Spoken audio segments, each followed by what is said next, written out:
Hello, my name is Emily, and I'm 38 years old. Life as a bank manager is pretty intense, but it's a role that fits me perfectly. Managing my team and making big financial decisions keep me on my toes. My mother, Grace, taught me well. She built her business from scratch, and I inherited her drive and determination. Growing up, my mother was my guiding star.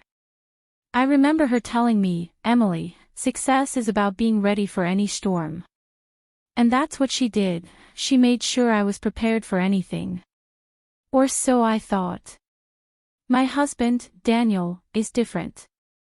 He's quiet, but not in a calming way. His dependence on his parents makes me uneasy. Victoria and Alexander, his mom and dad, have always had a strong grip on him. They act like they care about our marriage, but I can sense the undercurrent of control in their every move. My mother's mansion is where I feel most at home. It's not just a place, it's a symbol of everything she stood for. It was a gift from her hard work, and she passed that spirit on to me. In contrast, Daniel prefers to stay home and rely on me to handle the bills. It's a sore spot in our relationship, one we never quite address directly. I sense his parents encouraging his indifference, which only deepens the rift between us. Everything seems calm for now, but there's something unsettling about Daniel's complacency and the subtle manipulations of his parents. I feel like a storm is brewing, and it's one I need to be ready for, just like my mother taught me. When my mother is rushed to the hospital with a severe heart condition, my world tilts on its axis. She's my rock, my compass, and suddenly, I'm staring down the possibility of losing her. In the hospital waiting room, Daniel sits beside me, but he's not really present. His phone keeps buzzing, and I notice he's texting his mom.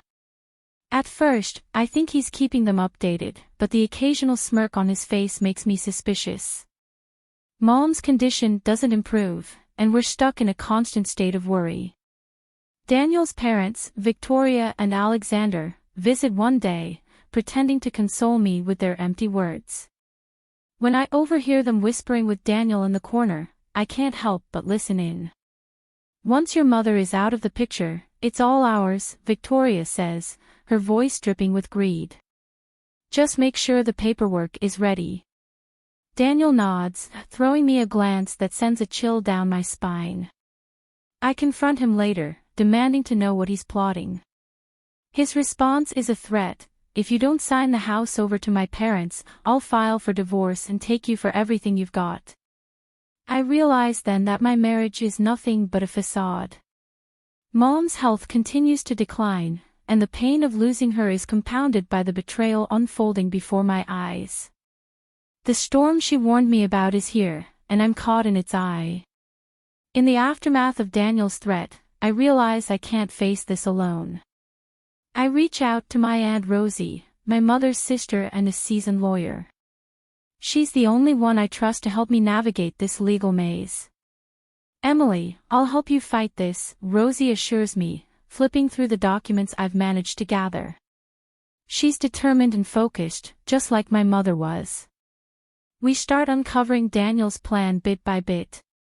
The documents reveal forged signatures and dubious financial transactions, all designed to transfer my mother's estate into Daniel's family's hands.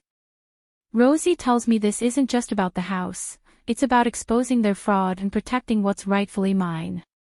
Over the next few days, we build our case. Rosie guides me on how to handle the legal battle ahead, emphasizing that this fight is not just about money, it's about justice. With Rosie's support, I confront Daniel and his parents one evening. I lay out the evidence, detailing their forgery and deceit. Victoria scoffs, but her confidence wavers when she sees the extent of the proof we have. "You can't do this," Alexander argues, trying to salvage their scheme. But it's too late. They know the legal battle is coming, and I'm ready to stand my ground. The courtroom buzzes with tension as we take our seats. The judge walks in, and the atmosphere thickens with anticipation. I sit beside Rosie, who is calm and collected, her legal papers neatly organized. The prosecution presents a solid case, but Rosie's arguments cut through their falsehoods like a knife. She showcases the forged documents and financial records, revealing the trail of deceit Daniel and his parents have left behind. The evidence is overwhelming. Daniel sits silently, his face pale as he listens to the details of his betrayal. Victoria and Alexander are visibly agitated, their expressions a mix of anger and disbelief. The prosecutor tries to undermine our evidence, but Rosie is prepared for every counterargument. Finally, I'm called to the stand. My heart races, but I steady myself and recount the betrayal, sharing how I discovered Daniel's intentions and the threats he made. I speak of my mother's legacy and how I intend to protect it. After what feels like an eternity, the judge delivers the verdict. He rules in my favor, stating that my mother's will is clear and binding, leaving her estate entirely to me. Daniel's family is left with nothing, their scheme exposed to the world. As I leave the courthouse, the weight of the trial begins to lift off my shoulders. Justice has prevailed, and for the first time since my mother's death, I feel a sense of closure.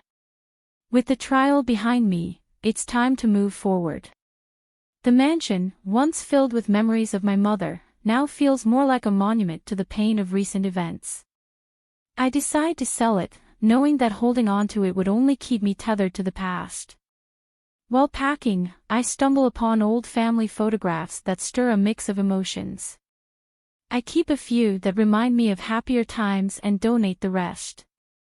It's a bittersweet farewell to the home I once cherished, but it's necessary for a fresh start.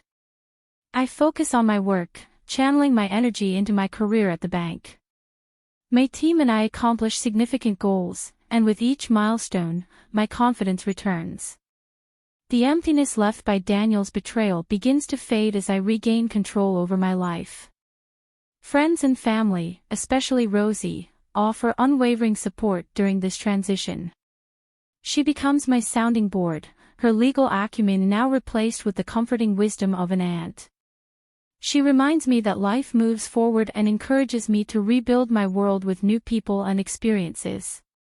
Letting go of the mansion is the first step, and finding peace in a cozy new home becomes the next. It's a smaller place, but it offers a fresh start with its own charm. It feels like a sanctuary, somewhere I can finally breathe again, unburdened by the shadows of the past.